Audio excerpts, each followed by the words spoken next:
চট্টগ্রামে guest house complex ক্লাবের একটি কক্ষ থেকে সাবেক সেনাপ্রধান ও বীর মুক্তিযোদ্ধা লেফটেন্যান্ট জেনারেল অবসরপ্রাপ্ত এম হারুনুর রশিদের মরদেহ উদ্ধার করা হয়েছে। ৪ আগস্ট দুপুরে ক্লাবের ৩০৮ নম্বর কক্ষ থেকে পুলিশ ও চিকিৎসকদের উপস্থিতিতে তার নিথর দেহ উদ্ধার করা হয়।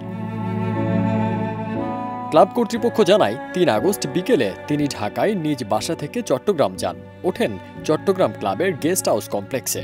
পরদিন ৪ আগস্ট সকালে আদালতে হাজিরা দেওয়ার কথা ছিল তার, তবে বেলা গড়িয়ে গেলেও তিনি কক্ষ থেকে বের না হওয়ায় সংশ্লিষ্টদের সন্দেহ হয়। পরে দরজা খুলে দেখা যায় বিছানায় পড়ে আছে তার নিথর দেহ।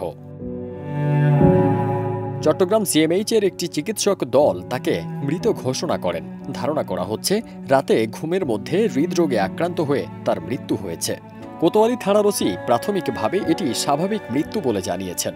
মৃত্যুর আগে নিজের চোখ দান করার ইচ্ছা প্রকাশ করেছিলেন সাবেক এই সেনাপ্রধান।